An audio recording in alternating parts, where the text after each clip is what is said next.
Well, hello, it's Dr. B here with the Living Holistically Well podcast, where we have real, relevant, and life changing conversations to help you live well. It's been a minute. I know. I have been away, loving on myself, trying to get myself together and bounce back. And I've done that. So I'm here today with the menopause update. I'm going to share some personal things, and I want to talk about this issue of menopause. One, because a lot of my friends are at this age range, and we're having conversations. I'm telling them about my experience, and some have listened to the advice I gave them, and their lives are the better. And I hope you glean something from this podcast today. So let's talk about menopause and what it is. So menopause is the normal biological cessation of a woman's menstrual cycle. And it occurs after 12 months, 12 consecutive months in a row, 12 months in a row without a cycle. Okay?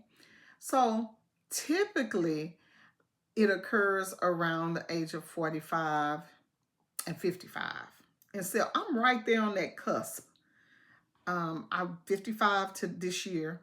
And so I sort of have some problems a couple of years ago, but I'm still right on that in that time frame because of my age. Now, I also want to say this that some women can go into menopause sooner for various reasons: genetics, family history, comorbidities. They could have PCOS, they can be overweight, insulin resistance can cause that. Okay, so some things can start the menopause or perimenopause journey sooner. Okay, so let's talk about the stages of menopause. So the first one is perimenopause, and that's the stage, that's the transition period leading up to menopause where symptoms begin to happen. Okay, menstrual cycles may become irregular during this time. It's perimenopause. Then you have menopause, and that is the period, that's the point where a woman has gone 12 consecutive months without a cycle. Okay, and then you have postmenopause, and that's following menopause where the symptoms may continue, but oftentimes they'll decrease or they are not as severe. Okay, so let me say this before I move on to the next section, which are some of the symptoms. If you have had a hysterectomy, then your menopause could be different. So let's give some scenarios. If you had a complete hysterectomy, ovaries and fallopian tubes, and your uterus was removed, that is instant menopause. So you didn't go through all of these phases, okay? If you had a partial hysterectomy, maybe just your uterus was removed and both your ovaries and fallopian tubes remain, or one of your ovaries and fallopian tubes remain, you may not have you didn't go into immediate menopause. So for me, I just had my uterus removed. I still had my ovaries and fallopian tubes. And so every month I knew when my cycle would come if I was having one, because I would middle smurf or ovulate, cramp. I'm like, you get that cramping like you're going to have a cycle. And I'll tell you, mine were bad 3 years ago. It was like, what's going on? Because it was so bad. So I was still ovulating. So you'll know, and ladies, if you don't have your uterus and you don't have a cycle, you'll know you'll still have those premenstrual syndrome symptoms: breast tenderness, cramping, maybe some bloating, increased sexual desire. You may even experience cravings for certain foods. So you got to know your body. You got to know your body. So there's a group of women who did not go into immediate menopause, but they did have a hysterectomy, a partial hysterectomy. So, know your category. So for me, I maintain my ovaries and fallopian tubes. So I did not go into menopause start perimenopause until about 51, 52. Okay. So let's talk about the symptoms of menopause. Now, there are some common symptoms that we need to talk about. And everybody know the dreadful hot flashes, night sweats, and vaginal dryness. Those are usually the ones that you hear people complain about. And those are usually the ones that send people to the doctor for some help, like something's not right here. But there are some more that I want to talk to you about today because there's a lot. Menopause affects every system of the body, every last one of them. And you need to know that in order to um, receive the best care or make the best health decisions for yourself. So, insomnia, sleep disturbances is one. Weight gain, we've heard that one. Decreased libido is one. What about, I'm going to give you these um, that you may not have heard of. Alcohol intolerance. Yeah. When you're in perimenopause or menopause, you might get drunk easier. You used to could have 2 margaritas, but at one you laughing and can barely stand up. Okay, that's menopause. So I'm gonna give you some shockers, and I want you to I hope you're sitting down. I hope you have some notepads or and a pen so you can write this down. Thinning hair, and especially male pattern baldness. So that's the edges are in the very center of your head, ladies. Yeah, you can have it. Now, we're not talking about alopecia because that's a different thing. And we're not even talking about the traction alopecia that we get from constant braiding and pulling your hair up. This is different. Okay. So, weight gain, slow metabolism. Did you know that there's a syndrome called menopause rage? The mood swings, they're nothing like the ones you had when you were on your cycle, when you're getting ready to start your cycle. They're worse.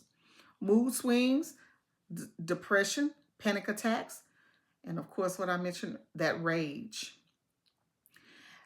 I talked about the thinning hair, that's associated with the skin, but let me talk about this other part that's associated with the skin.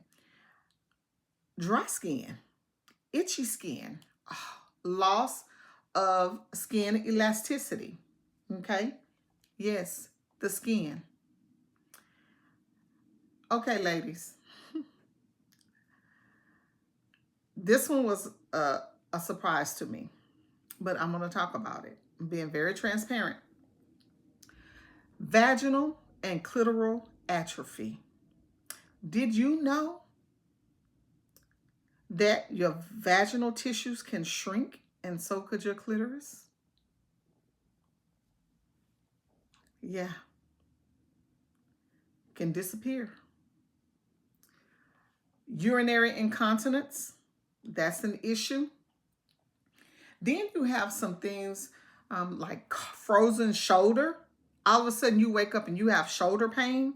You didn't fall. You didn't injure yourself. And I'm going to tell you this too. It may look like a tear on your MRI. Do your research. Read it.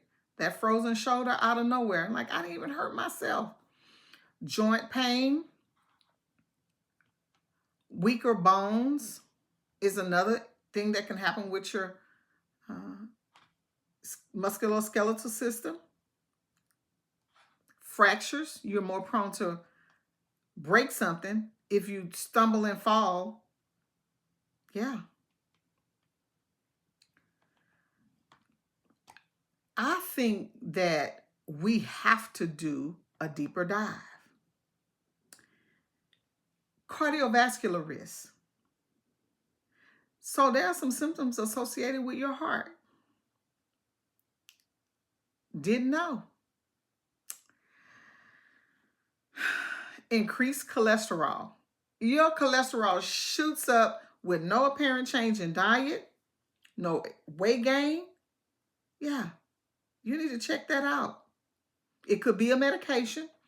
It could also be menopause.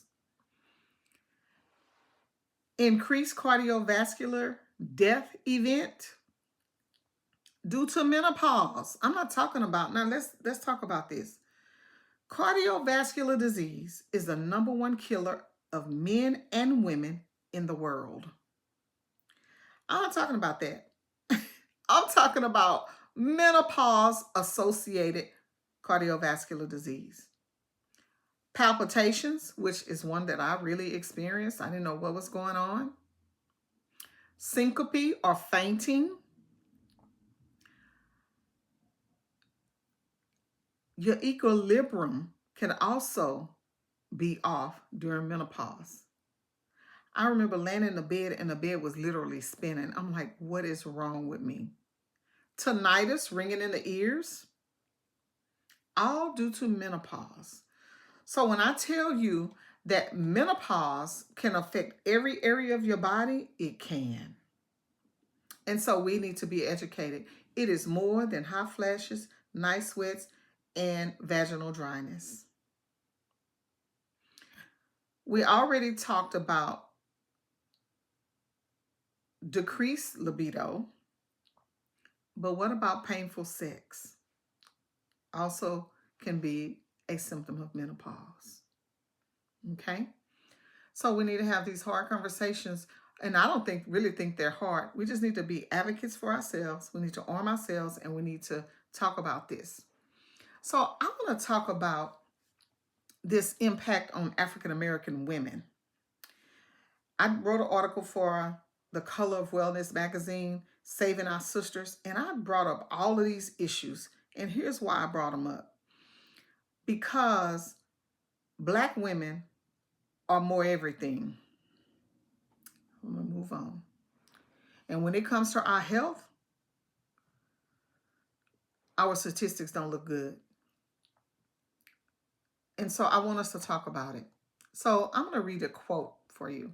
Studies show that African American women may expect more severe hot flashes and longer durations of menopause symptoms. Why? We got to go through it longer than anybody else. And they got to be more severe. It is what it is. I think it has something to do with this melanin. Okay? And then there's the issue of the cultural attitudes, stigmas that surround menopause may affect how symptoms are managed and discussed. It's taboo. We can't talk about it. I can't tell nobody that I'm incontinent. Every time I sneeze or cough, I'm using the restroom, or I have constant UTIs, constant urinary tract infections is also a symptom. Or I'm having painful sex, or that my clitoris is disappearing, or that my doctor said my vagina is atrophying, it is getting shorter, is disappearing, is shrinking. Who wants to talk about that? Talk to me. I got you. You can have those conversations with me. So people are embarrassed about these are personal conversations. It's personal about my body that I don't want to just talk about it to anybody about it. Can you believe that some women don't even want to talk to their physicians about this? I'm your girl. I got you. Call me. We can talk. So I think that African American women, all women need to know this, but African American women, you need to know that you are more likely to report hot flashes and night sweats than women of any other race.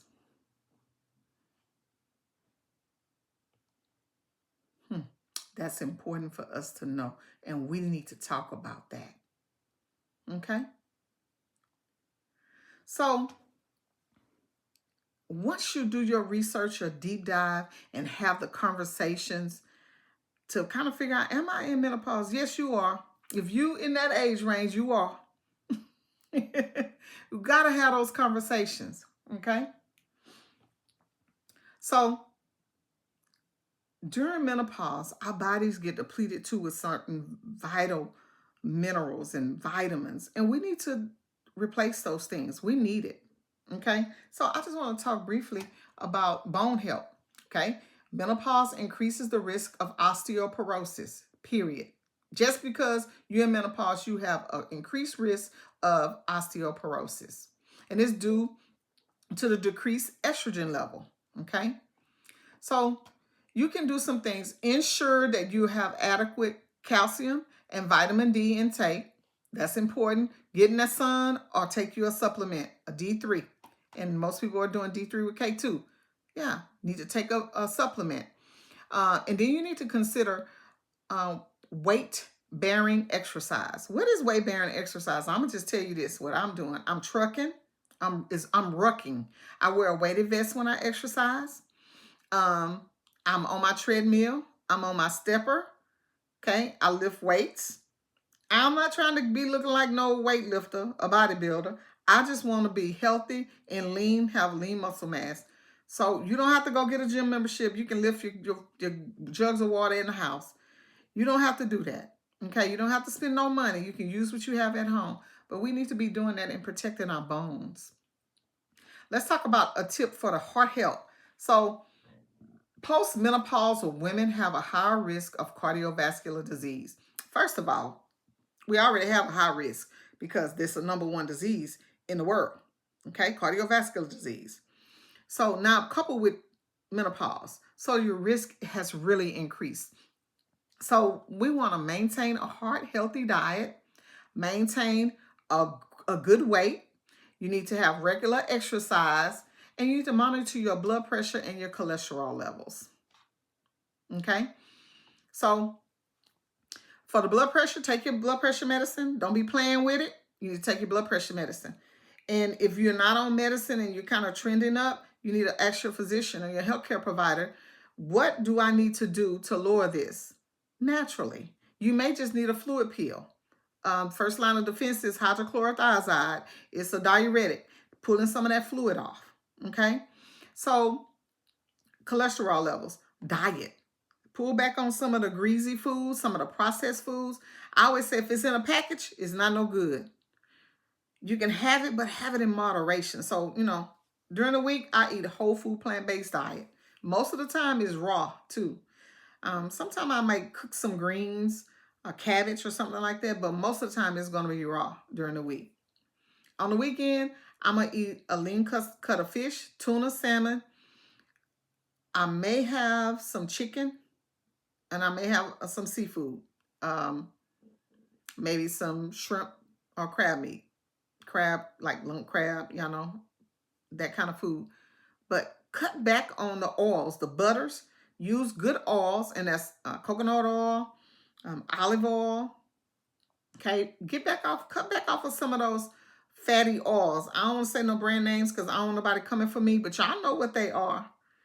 Okay, switch from pork bacon to turkey bacon. I know y'all don't like how that tastes in the oven, but if you get a certain brand, I'm gonna just say Louis Rich. I like their turkey bacon. I fry it up in my skillet, in my air fryer. It looks just like regular bacon. And so make some better food choices to decrease your risk. They say oatmeal is good, but to help lower your cholesterol. But eating a good diet is very important. And we talked about weight loss.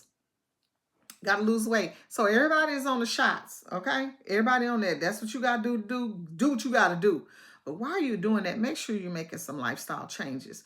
Because when you get off those shots, guess what? The weight's going to come back on you. And you don't want that. And you definitely want that up and down, because that's not good for your cardiovascular system, okay? So do what you got to do. Go get your surgery, take your shots, exercise, whatever you got to do. Get your risk factors down as much as you can. And here's my thing. There are too many things we don't have no control over. Control what you can. There are modifiable and non-modifiable risk factors associated with these disease processes. Modifiable are things that you can change. The non-modifiable things you can't change. That's your genetics, your sex, your family history. Okay? You can't change that. Your ethnic background, you can't change that, but we can change what we eat, what we drink. We can change our sedentary lifestyle. We can get more active. We can change those things. You can stop smoking, okay? You can change those things. So change what you can, because that's some things we don't have no control over. So managing menopause symptoms, and we already talked about all those lifestyle changes. One I didn't mention is drinking enough water. Baby, 2-3 bottles of water a day is not enough. I tell people 6 to 8. So I bought these bottles off of Amazon, and I'll link them in down below.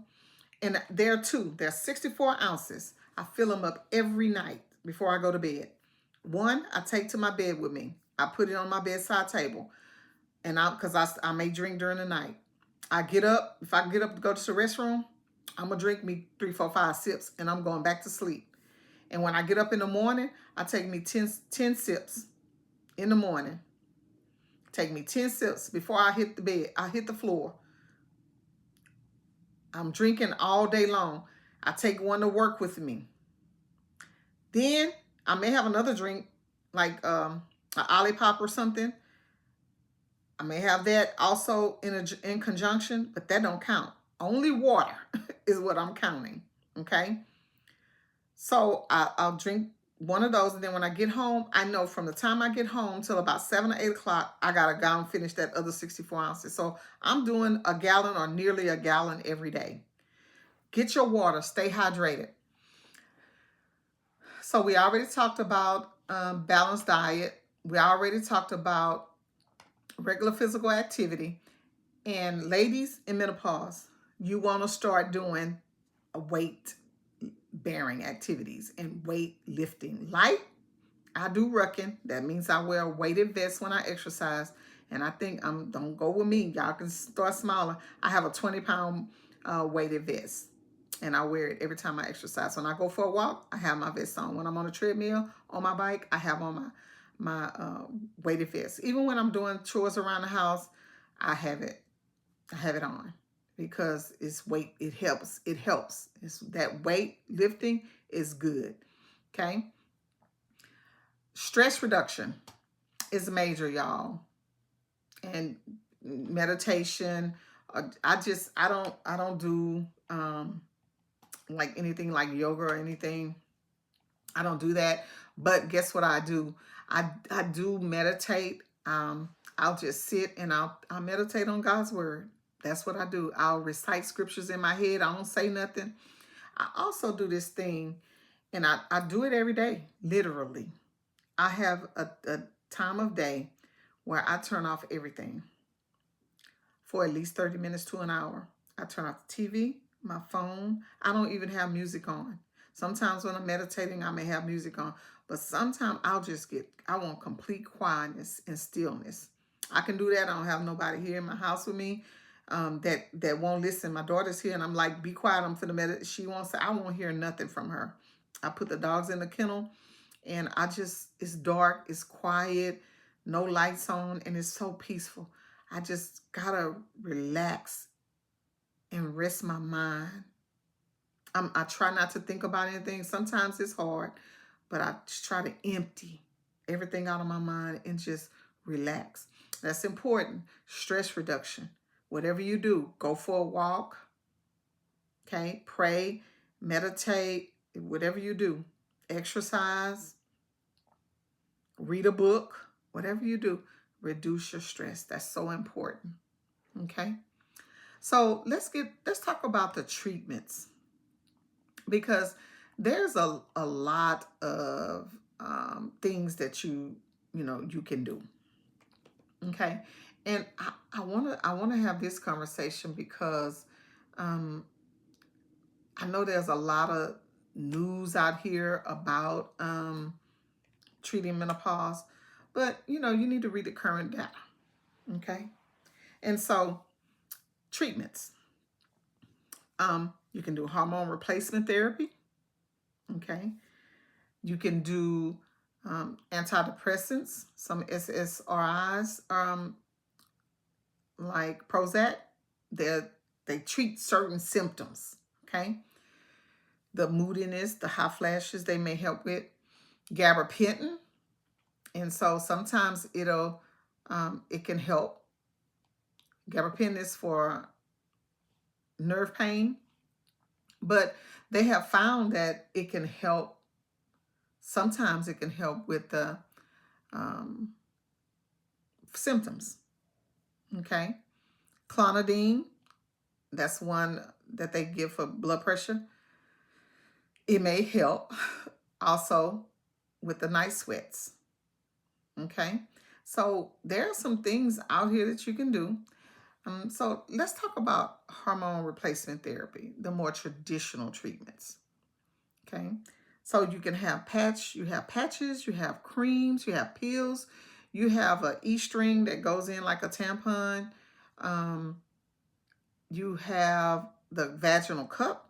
You have all these little different things that your doctor can prescribe you to help with the symptoms, ease the symptoms. Okay. So I know there's a huge myth out here about menopause and estrogen, that it causes cancer.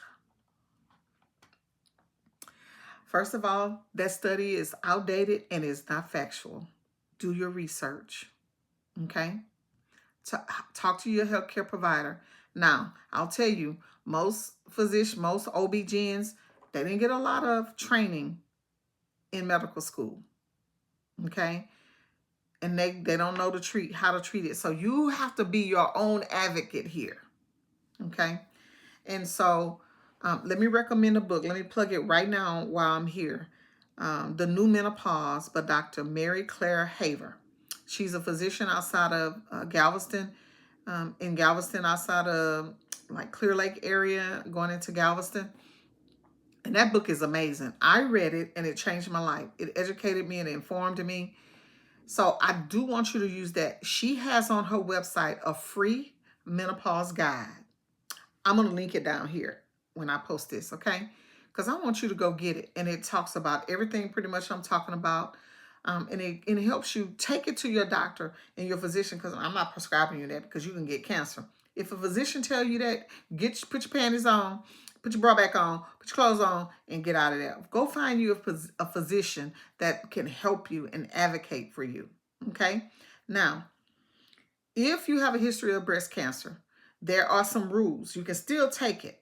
There are some rules. So arm yourself. And Dr. Haver talks about that in her book in detail. Okay. I don't want you to think, because I wasn't real, like going to the doctor about it. I'm just going to suffer through because I don't want to get cancer. But I have educated myself. I researched myself. I found out for myself. Okay. And so hormone replacement therapy. Let's talk about, it has a lot of benefits as well. Okay. First of all, hormone replacement therapy will help with all those symptoms we named. All of them. Because I had probably 95% of them. And so I started the patch. And let me take this off. All right. I started the patch and I'm on 0.75, the estradiol patch. 0.75. And there's four, I think it's four strengths or four ways that your doctor can dose it for you.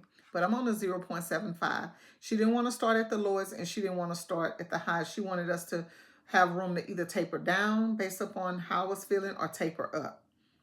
I've been on this one for, let's see, I started in May. 5 months, almost 6 months. And my life has changed. Let me show you how the patch looks. It's this little patch here. And that little white part, it peels off of the clear part. And you stick it on your hip and you rotate sites twice a week. Okay? And in the box have a schedule in there. Depending on when you put it on, it'll tell you when the next one is. So what I did is I went in my phone and put my reminders in, and I set it to end forever, for never. So it's forever going to be reminding me, because I'm gonna be on this. My life changed when I got this patch. So I do have my reminders in my phone. She also put me on progesterone, and I'm going to talk to you about what this is for. Okay? So I am doing hormone replacement therapy. And I want you to arm yourself. It's not bad like they said it is. Now, if you still have your uterus, you need to be on the both of these. This protects your uterus from any cancer. You need to be on this one. I don't have mine, but my doctor does not prescribe one or the other. She always prescribes them together. And so there are risks associated with oral estrogen, but these are bioidentical. So there are minimal risk associated with the patch, okay? Your doctor can give you this in conjunction with a vaginal estrogen if you're having vaginal atrophy, if you're having painful sex, if you're having clitoral atrophy. And that atrophy word, again, if you don't remember from earlier, it means it's shrinking or it's getting smaller. You can also use that in conjunction. And it's just a little pea size on your clitoris 2 times a week. Okay? Or you can take it and you can use the applicator and put some in your vagina a couple of times a week to help relieve those symptoms that you're experiencing. So this changed my life, y'all. So the first week that I got the patch, I stopped having hot flashes and the night sweats decreased. By the end of the 3rd week, I'm looking at my notes. By the end of the 3rd week, I had no more hot flashes or night sweats. And guess what? I was sleeping about 8 hours a night on this baby here, progesterone. Prometrium is what it's called. I started sleeping so good, y'all. And I've been sleeping good. I'm still sleeping good. I'm still not having any hot flashes, so we didn't have to go up or go down. So it helped. And I was having a lot of joint pain, and I kept going to my rheumatologist because I was thinking it was autoimmune. And she was like, your labs look okay. She said, they look good. I don't know why you're having joint pain. When I put this patch on, by the end of that first week, I had no more joint pain. None. No more. No more pain. I don't think y'all understand. If anybody knows me, I have pain 7 days a week, and it's about a 5 from a rheumatoid arthritis, an autoimmune disease. So I function high with a high level of pain. My pain, most people need to say, I'm finna go to the hospital. I'll be like, okay, I'm just finna go sit down on the couch and watch TV.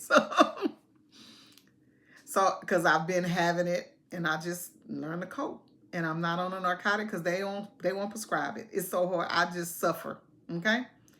But I'm managing. Do you know that I stopped having joint pain once I got on this patch? That shoulder pain that came out of nowhere, got on the patch. I don't have it anymore. So I know it was associated with the decreased level of estrogen. Sleeping. I will say that I did have some brain fog. That's another symptom. I don't know if I mentioned it.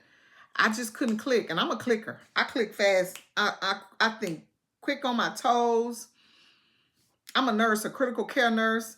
I was a single mom of 3 kids. I had to know how to think quick on my toes. So it wasn't clicking. It was taking a long time for me to gather my thoughts and think. And I'm telling you what I was thinking. I went to the neurologist because I was like, I feel like I may have a stroke.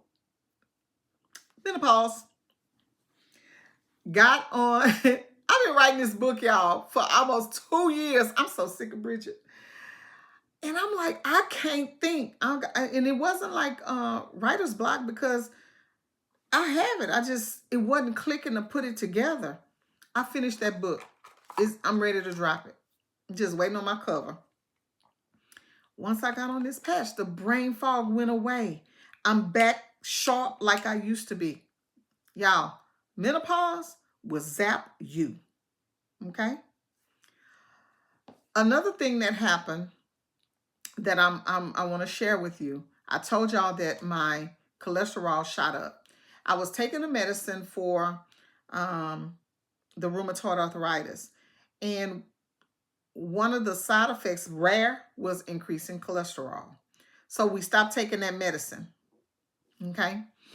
And because my cholesterol was extremely high. And it was a sudden increase. So that increased your cardiovascular risk, right?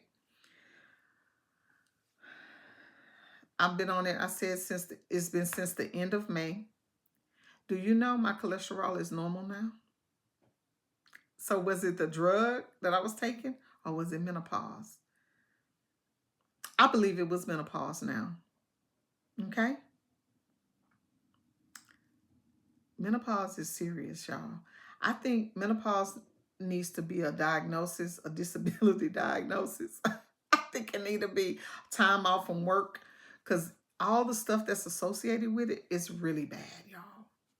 But I feel amazing. And everybody who listens to my protocol, that call me, I tell them what to do. I'm almost done. I am getting a menopause certification, so I'm almost done. But our lives have changed, and yours can too. Okay. Now, some people just, I don't want none. Okay, you can suffer, whatever, or you can take some herbs. Here's the things about herbs that are not regulated. And I take herbs. So anybody that knows me, I like to do a holistic approach. I'm doing this because it's bioidentical. Okay. But you can take herbs. There's black cohosh. I can't tell you how to take it. It's kind of tricky. And there are some drugs. I seen Minnow. I saw that, and I know I've used Bonafide products, and they have a whole list of things. They have something for vaginal dryness, something for decreased libido. They have something for hot flashes and night sweats. They have a whole line of products, right? So, and I used them, so I know it worked. However, it stopped working after about a year and a half. It stopped working, and so and I wanted a holistic approach. Without having to take 7 things, I could just take these 2 and get everything done. Slap this patch on, forget about it for 2 days, 2.5 days, and take my progesterone, my prometrium at night at bedtime. You got to take this when you get ready to go to bed, because, baby, you're going to take it and you're going to be like, I think I need to go lay down. You get that kind of, you get that sleeping and that relaxed feeling when you take this prometrium. So, I do believe in holistic medicine. And I tried the Bonafide product, the Relenzes. I tried it. It worked for a while. But I wanted a more holistic approach and not having to take so many items, so many pills, so many creams. I didn't want to do that. So that's why I opted for this. And I did my research myself. And when I went, I told her what I needed. I told her what I was dealing with. She did a menopause scale on her phone. She asked some questions. She said, you're in menopause, but I'm still draw your labs. I had already had some drawn. The labs came back. She said, you are in menopause. So we knew it, but I was already on my treatment regimen, and I've been happy. And you can too. So any anxiety or mood swings I did. I was very moody. I was very irritated. I'm irritated. Don't come with me no foolishness, okay? I don't do it. I don't do no drama. I have stress-free, drama-free life. Don't come over here with that. You might get told off or cussed at, okay? So I felt better in that I was able to handle stress and foolishness a little bit better once I started this treatment, okay? So you can join support groups. I'm going to host a menopause party, and I'll let my friends know. We're going to get together and just talk. And I have a couple of providers that'll be there. I'm planning that early spring. Then you got to embrace the change. You got to have a positive outlook on life, because life be life in y'all, right? But I don't think that, menopause, it's a natural phase. It's something that happens. But I think I started looking at it in this way. I've had estrogen in my body and progesterone in my body my whole life, and all of a sudden it's gone. My body was like, I can't make it without this. I'm screaming, and that's why I was having so many symptoms. And so I embraced the change of menopause. Hey, girl, but I'm not gonna let you beat me up and drag me. I'm just not. You're not gonna beat me up and drag me. We're gonna do this nicely. And I'm okay with that. Will I be on this the rest of my life? Probably will, because I feel amazing. I don't have any of those symptoms. Okay. And I want the estrogen because I realize in my studying and my research how important it is for body functions. So I don't know why menopause had to stop. And I don't even know in my Bible study that menopause stopped because women were having babies in later years. Is there a phenomenon in our new world, like the food, the air, the pollution, whatever, that's making us go into menopause? Or what? I don't know. So I want my estrogen. I do. And so I'm just gonna have a little bit of dose. It's just a teeny dose, just teensy, just a pinch. And I feel better. Okay. So I also told you about a book in the New Menopause. It's the name of the book. And get her guide out of there. She'll email it to you, and it's amazing. The Menopause Guide. It helps arm you. Get the book though, but you got to read the book. Get it on Audible, y'all. Ooh, listen to it while you're walking. I did, and oh, it was so good. I had to buy the hard copy and go back and highlight some areas that I wanted to address in my studies. So if you don't have a healthcare provider that's menopause trained or menopause sensitive, that means that they will listen to you and help you. Dr. Haver also has on her website a place where you can do a search for menopause physicians in your area. And then I also have one, Dr. Stacy Norton, with the Methodist Hospital, and she's at the Methodist Willowbrook Hospital. Amazing physician, and she will listen to you. I don't know if she's taking new patients, but I think she is. She will listen to you.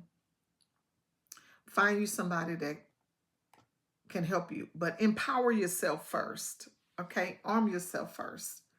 So let's close this out. Menopause is a significant transition in every woman's life, but it can be managed with the proper knowledge, lifestyle changes, and medical support. Okay? And I want to encourage you. Embrace this change. Since I've gotten rid of all of those 15,000 symptoms I've had, I feel so much better. And you can too. You can reach out to me if you need a little bit more support. I'm here. I'm not charging yet. I will be, but I'm not now. And I want you to feel better. I feel amazing. I do still have some challenges. I had been in remission for 5 years, 6 years, and all of a sudden I'm out. And we also think it's a result of menopause that I have the disease process that I was diagnosed with, rheumatoid arthritis, is expressing itself. And so we think that it's because of menopause. But as I'm getting this under control, I'll get myself back out of that flare. Y'all know I'm the bounce back queen. I will bounce back better than ever. But it won't be menopause that's messing with me because I've tackled that. And I feel amazing. And I want you to as well. If you have any comments, questions, or anything, you can always drop in the chat any question marks or questions that you might have. And I'll be sure to answer them for you. It's Dr. B here with the Living Holistically Well podcast, where we have real, relevant, and life-changing conversations to help you live well. I hope you have a great day. Bye for now.